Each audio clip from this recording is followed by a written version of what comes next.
வணக்கம். இந்த வீடியோவில் நீங்கள் பார்க்குறது ஒரு 8 கிலோவாட்டு சோலார் சிஸ்டங்க. கிட்டத்தட்ட ஒரு நாளைக்கு ஒரு 1 கிலோவாட்டில் 5 யூனிட் உற்பத்தி ஆகும். அப்போது ஒரு 40 யூனிட்டு உற்பத்தி ஆகிற அளவுக்கு இங்கே நம்ம சோலார் சிஸ்டம் போட்டு கொடுத்துருக்குறோம். இந்த வீட்டில் பார்த்திங்கன்னா சென்ட்ரலைஸ்டு ஏசி இருக்குது.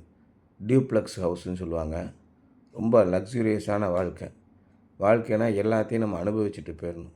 அந்த அளவுக்கு சோலார் சிஸ்டத்துலேயே நம்ம வீடு முழுமையும் ஓடுற அளவுக்கு கம்ப்ளீட்டாக சோலார்லேயே தேவையான அவ்வளோ பவரையும் உற்பத்தி பண்ணுறோம். இங்கே என்னென்னா 2 சர்வீஸ் கனெக்ஷன் இருக்குது. இதை நீங்கள் ரொம்ப முக்கியமாக கவனமாக வச்சுக்கிடணும். கீழ் வீட்டுக்கு ஒரு சர்வீஸ் கனெக்ஷனு செப்பரேட்டாக இருக்குது. மாடி வீட்டுக்கு ஒரு சர்வீஸ் கனெக்ஷன் செப்பரேட்டாக வெவ்வேறு பேரில் இருக்குது.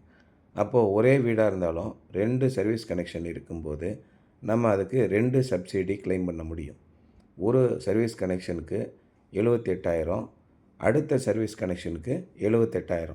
இந்த மாதிரி மத்திய அரசாங்கத்தோட நிதி உதவியை வாங்கி ஒரே வீடாக இருந்தால் கூட 2 78,000 நெருக்கி 1,56,000 உங்களுக்கு சோலார் போடுறதுக்குன்னு அரசாங்கம் செலவழிக்க தயாராக இருக்குது. அதுவும் ஒரு மாதத்துக்குள்ளே உங்கள் வங்கி கணக்கில் வந்தடைஞ்சிருது. இதுக்கு மேலே என்ன வசதி வேணும்? உங்களுக்கு 10,000 வருதா, 15,000 வருதா, கம்ப்ளீட்டாக சோலார் போட்டுருங்க. பில்லு வெறும் 500 தான் வரும். சென்ட்ரலைஸ்டு ஏசி நீங்கள் யூஸ் பண்ணுங்கள், லிஃப்ட்டு யூஸ் பண்ணுங்கள், சோலார்லேயே ஓடும். எந்த விதமான செலவும் வராது.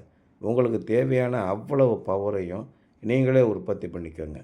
அந்த அளவுக்கு மத்திய அரசாங்கம் உங்களுக்கு இந்த வசதிகள்லாம் செஞ்சு தராங்க. அந்த மாதிரி நீங்கள் ஒரு லக்ஸூரியஸ் ஹவுஸ் வச்சுருக்கிறீங்க, 4 ஏசி இருக்குது, ஒரு பெட்ரூம்லேயும் ஒரு ஏசி, பெரிய ஹால் இருக்குது, ஹாலில் சென்ட்ரலைஸ்டு 3 ஃபேஸ் ஏசி போட்டிருக்கீங்க, தாராளமாக சோலார் போடுங்க. 25,000 பில்லு வருதா, கவலையே படாதீங்க. உங்களை பில்லை 1,000 ரூபாய்க்கு கொண்டாந்து நிப்பாட்டிடுவோம். ஒரு பில்லுலேயும் 20,000 22,000 மிச்சமாகும். ஒரு 9.8 கிலோவாட் சிஸ்டம், 8 கிலோவாட் சிஸ்டம், இந்த மாதிரி சிஸ்டம் போடும்போது கம்ப்ளீட் இண்டிபெண்டன்ஸ் உங்களுக்கு வந்துடும். உங்கள் வீட்டுக்கு தேவையான முழுமையான மின்சார சக்தியவும் நீங்களே பயன்படுத்திக்கிறீங்க. ஃப்யூச்சரில் நீங்கள் எலக்ட்ரிக் கார் வாங்குறீங்களா, கம்ப்ளீட்டாக பவரும் ஃபுல்லையும் ஃபியூவலும் நீங்களே தயார் பண்ணிக்கிறீங்க. போக்குவரத்துக்கு தேவையான அவ்வளோ மின்சக்தியும் உங்களால் உற்பத்தி பண்ண முடியும். அதே நேரத்தில் பேக்கப்பு, கரண்ட்டு கட் ஆயிடுச்சு, வீடு பூரா லைட் எரியணும், சனிக்கிழமை காலையில் 8:30 9 மணிக்கு கரண்ட்டு கட் ஆகிடுது, அன்னைக்கு முழுமைக்கும் அந்த யூபிஎஸ் தாங்குமா? தாங்காது. அப்போது நம்ம ஆன்கிரிட் சிஸ்டம் போட்டிருக்கோம். ஆன்கிரிட் சிஸ்டத்தை போட்டிருந்தாலும் கரண்ட்டு கட் ஆனால் மின்சாரம் உற்பத்தி ஆகாது. அந்த மாதிரி சும்மா இருக்கிற நேரத்தில் அதை ஒரு சென்சார் வச்சு அதை நோட் பண்ணி ஒரு ரிலே டயோடு மூலிமா அந்த பேனலேருந்து மின்சாரத்தை பேட்டரிக்கு சப்ளை பண்ணி இது மாதிரி ஒரு எம்பிபிடி சிஸ்டம் போட்டுட்டிங்கன்னா உங்கள் வீட்டில் கரண்ட்டு முழு நாள் இருந்துக்கிட்டே இருக்கும். அதே மாதிரி நீங்கள் அதிகமாக செலவழிக்கவே வேண்டியிருக்காது. அப்போது மின் கட்டணத்தை குறைக்கிற அதே நேரத்தில் பேக்கப்பும் கொடுத்துட்றோம். இந்த மாதிரி எம்பிபிடி போடுறது சின்ன ஏற்கனவே நம்மக்கிட்ட இருக்கிற பேட்ரிகளை பயன்படுத்தி போடுற ஒரு எம்பிபிடி சிஸ்டம், ஒரு பேக்கப் சிஸ்டம். அடுத்து அட்வான்ஸ்டு ஸ்டேஜ் வந்துருச்சு, ஆன்கிரிட்டு ஹைப்ரிட் சிஸ்டம்.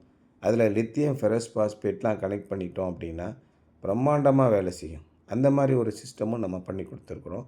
அடுத்து அந்த வீடியோ உங்களுக்கு தரேன். அதில் பார்க்கும்போது எல்லா விதமான லக்ஸரியவும் நம்ம என்ஜாய் பண்ண முடியும். இப்போ இந்த வீட்டில் பார்த்திங்கன்னா உங்களுக்கு எவ்வளோ கரண்ட்டு தேவைப்படுதோ, தண்ணி மோட்டாரில் இருந்து ஏசியிலேருந்து அத்தனை ஏசியும், இண்டக்ஷன் ஸ்டவ்வு, மைக்ரோவேவ் அவன், இப்படி எல்லாத்துக்கும் தேவையான மின்சாரத்தை நமக்கு தேவையான அவ்வளோ மின்சாரத்தையும் நம்மளே உற்பத்தி பண்ணிக்கிறோம். அப்படிங்கிறது தான் ரொம்ப ரொம்ப முக்கியமான விஷயம். இதுக்கு நீங்கள் பில்லு கட்ட வேண்டியதே இல்லை. நெட்வொர்க் சார்ஜஸ் அப்படின்னு சொல்லி மிக குறைவான ஒரு கட்டணம் கட்டணும். ஒரு கிலோவாட்டுக்கு 87 ரூபா நெருக்கி வருது. அப்போ 8 கிலோவாட்டு போடுறீங்கன்னா ஒரு 650 ரூபா மட்டும்தான் நீங்கள் பில்லு கட்ட போகிறீங்க. லைஃப் லாங்காக இனிமே உங்களுடைய கடைசி இந்த ஜென்மம் வரைக்கும் உங்களுக்கு எந்த விதமான மின்சார கட்டணமும் கட்ட வேண்டியதில்லை அப்படின்னு உத்தரவாதம் தராங்க. இந்த இன்வெர்ட்ரு 10 வருஷம் உழைக்குது. இந்த சோலார் பேனலை 27 வருஷம் வேரண்டி தராங்க. இந்த சோலார் பேனலை மாதத்துக்கு ஒருக்க மட்டும் க்ளீன் பண்ணி வையுங்க. காலம் பூரா நிச்சயமாக உங்களுக்கு அருமையாக பவர் உற்பத்தி பண்ணி கொடுக்கும். இது வெளிச்சத்தில் இருந்து மின்சாரத்தை உற்பத்தி பண்ணுற ஒரு டிவைஸ்.